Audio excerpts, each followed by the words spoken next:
Now let's talk about the vice presidential candidate, Tim Walz, Kamala's VP candidate. He's been accused of lying again. Walz has already stretched the truth, and that's putting it kindly, on his military service, his wife's fertility journey. Is now being accused of claiming awards he never received. A 2006 letter from the Nebraska Chamber of Commerce has resurfaced, reprimanding the then congressional hopeful Walz for claiming on his website that he had received an award from them in 1993 for his work with the business community. The letter is fairly strongly worded. It reads, "We researched this matter and confirmed that you have not been the recipient of any award from the Nebraska Chamber of Commerce. I'm not going to draw a conclusion about your intentions by including this line in your biography. However, we respectfully request that you remove any reference to our organisation, as it could be considered an endorsement of your candidacy." Geez, from the DUI lies to the tampons in boys' bathrooms to stolen valour. I mean, this guy is a bit of a disaster, isn't he? Yeah, he really is. And, when you consider how Tim Walz progressed, I guess would be a polite way of putting it. I guess Barack Obama would call it evolved.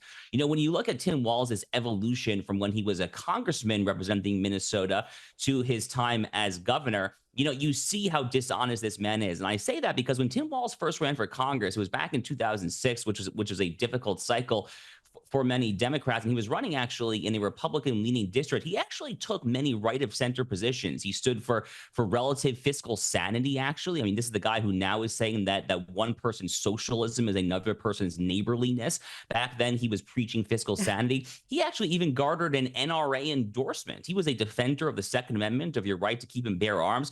He spoke at APAC conferences. He was a reliable supporter of U.S.-Israel relations. I mean, I could go down the line here. But then when he got into the governor's mansion in Minnesota, everything changed. He became the single greatest banner of the flames, frankly, of the George Floyd riots of 2020. I mean, those riots started in his own backyard. He abetted them. He set up a COVID snitch hotline to rat out your neighbors if you were so much as congregating outside there. I mean, the guy just went from a centrist Democrat to a hard laugh socialist loonbag. And the fact that he was so dishonest, I guess, in retrospect, when he was representing Minnesota in Congress for 12 years.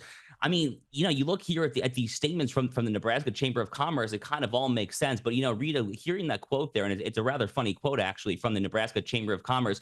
Here in the United States, I guess the equivalent expression of what they're trying to say, at least in the southern US, would be "bless your heart," which is a very, shall we say, kind way of giving someone the middle finger. Yes, it sounds polite, but it's not.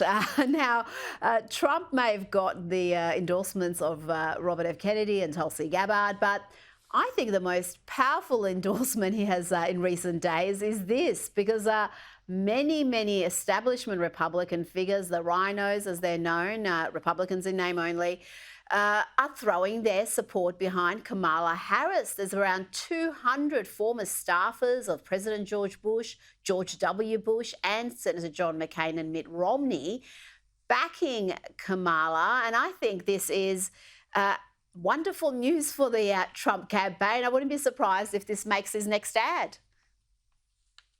Yeah, I mean, this actually is really exactly what I was talking about just a few minutes ago. I mean, how the parties have switched over the past 15, 20 years or so. I mean, Mm. I mean, back then the Republicans were really the party of these neoconservative boondoggles. They were the party of laissez-faire fundamentalism when it came to so-called free trade with our geopolitical foes such as China.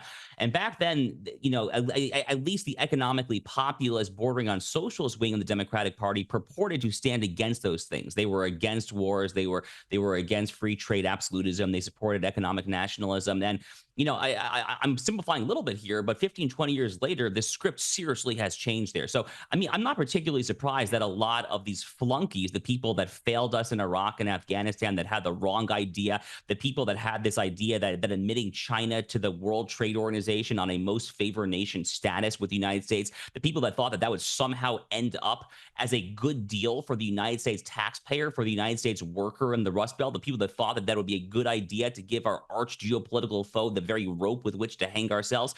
I'm not surprised that these bunch of bumbling idiots are now endorsing the Democratic Party, because the party of Donald Trump and the current Republican Party has moved in a very different direction. I am happy with that, and I am frankly happy that they are not happy with that. Now, Josh, Facebook is claiming that it made an error, an innocent error, when it removed a page critical of cultural Marxism. This was a page connected to conservative liberal arts college Hillsdale. But these mistakes are happening way too often, often near an election, and it always seems to be in the same direction. They claim it was just taken down in error, it's been restored, but I'm a little bit dubious of that because I see this over and over again. And as I said, it seems to be these mistakes are only ever made against conservatives.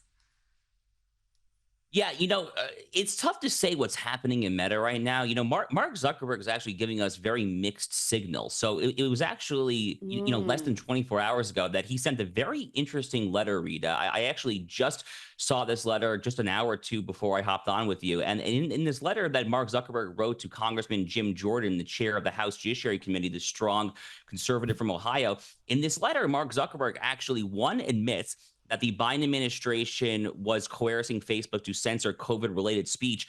And then he says that he regrets not speaking up in hindsight because the government's trying to censor Facebook is actually wrong. So he's trying to do a bit of an about face here. And I also note that after the near Trump assassination in Butler, Pennsylvania last month, I also note that Zuckerberg had an interview where he said that Donald Trump came off looking like a total badass, frankly. So, I mean, I'm not sure exactly what Zuckerberg is thinking these days. He's giving us very mixed signals here, to be honest with you. What I do know is that I have long been of the opinion that we need something closely approximating common carrier regulation, the same way that your cell phone is regulated and you can't censor on the basis of content there. That is the way it should be for the social media platforms as well. And I think that's precisely what he's terrified of, and why he is. He can read polls as well as the next person, despite Kamala's resurgence. I think he's expecting a second Trump term, and he's trying to win back favour, to memory hold the fact that he personally donated, 450 million of his own money to fortify the last election. And to me, it's just all too little too late. It's too late now to come out and talk about how Meta was coerced to censor particular opinions or individuals. And I think he's particularly terrified of J.D. Vance, because this seems to be a passion project for him, tackling big tech and the almost virtual monopoly some of these organisations enjoy. Josh Hammer, always a pleasure. Thank you so much for your time this evening. Thanks for having me.